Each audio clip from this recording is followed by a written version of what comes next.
今天公司迎来第100名正式员工，为了庆祝公司人数破百，领导特意安排了下午茶。就在姐妹们疯狂对着下午茶拍照发朋友圈时，公司群弹出一条诡异的匿名消息：请每位玩家随机挑选1杯奶茶并饮用，请注意，100杯奶茶中有20杯含有剧毒，本轮游戏淘汰人数20人。收到消息的那一秒，大家先是一愣，然后面面相觑。有病吧？这是谁发的？还20杯有剧毒，真晦气！被他这么一说，我都不敢喝这些奶茶了。办公室里议论纷纷，但是确实没有一个人敢上前拿奶茶喝。游戏限时30分钟，没有在规定时间内饮用奶茶的玩家，后果自负。匿名消息继续发送，还放出了一张送外卖的某团大哥倒在血泊中的图片，一把刀直插入了他的后背。我去，死人啦！真的假的？天哪，是真的！这个大哥就是经常给我们公司送外卖的大哥，我还加过他微信。燕姐天天点外卖，她认出了图片中被刺的就是真的外卖大哥。一时间议论声纷纷，大家被这突发情况吓到了。大家都别动，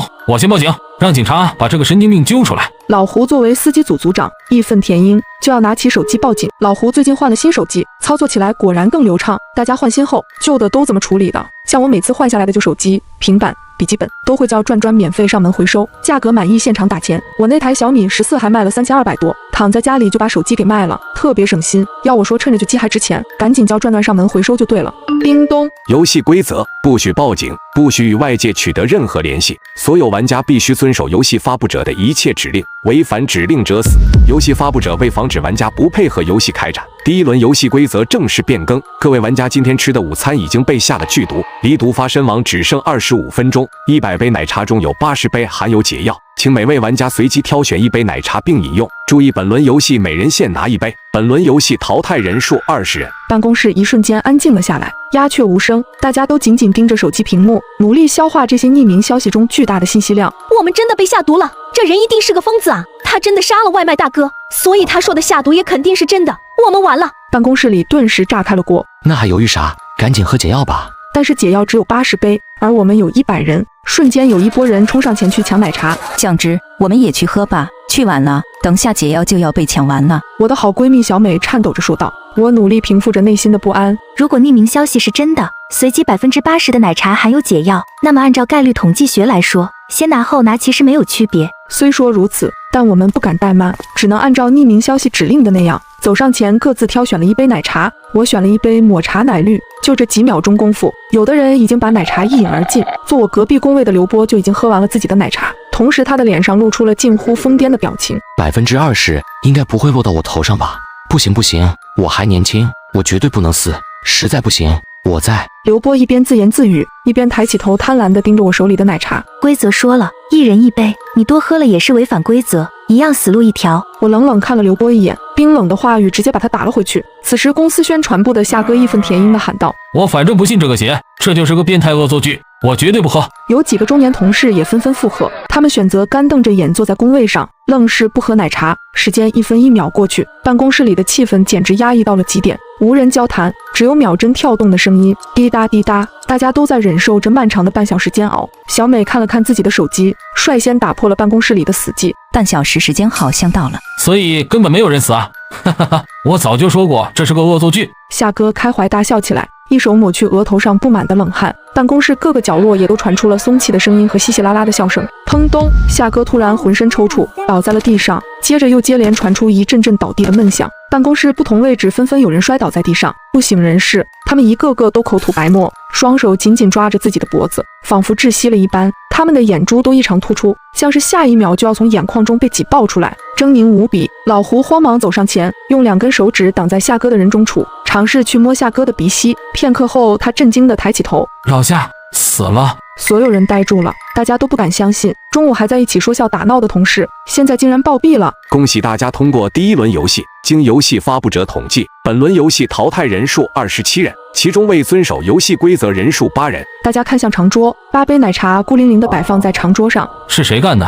给老子站出来！老胡忍不住爆发出怒吼。你们看群人数。有同事发现群人数突然从100变成了73，大家都恐惧极了。究竟是谁在操控这场变态的杀人游戏？是我们公司内部的同事吗？还是来自外部的杀人狂魔？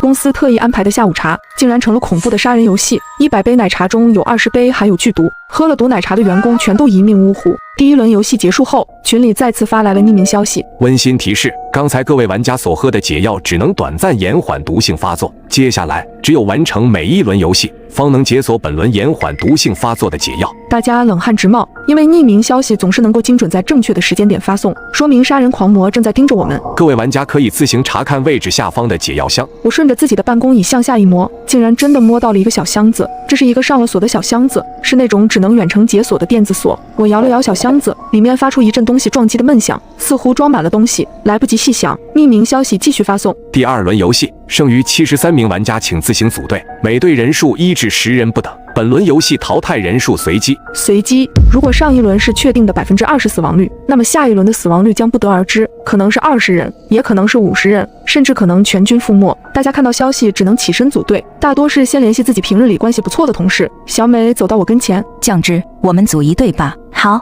这个游戏目前不确定是人数多占优还是人数少占优，所以最安全的做法就是选一个不多不少的人数完成组队。于是我又拉拢了身强力壮的男同事老胡以及新同事小刘。叮咚，规则发布了，恭喜所有玩家组队成功！现在公布游戏规则，每组最终需凑足10根手指，摆成一圈爱心并拍照即可完成本轮通关，不限制每个玩家切手指数量的上限和下限。游戏限时30分钟。我去切手指。老胡忍不住破口大骂，但此时办公室里更多的则是因为害怕而发出的啜泣声。没想到才第2个游戏就已经到了这么丧心病狂的地步，小美已经崩溃到哭泣，小刘默不作声，手不住的发抖。再看其他组，那些一个人组队的同事已经开始抓着自己的头发陷入癫狂，因为对于他们来说，10根手指就是自己的全部手指，而10个人组队的同事已经算是不幸中的万幸，他们人均只需要切下1根手指，就能把损失降低到最低。接下来，办公室各个角落都接连传来了剧痛的惨叫声和撕心裂肺的哭嚎声。我看了眼我们组的同事，要不我们也开始吧？老胡沉默了一阵说：“我先切3根，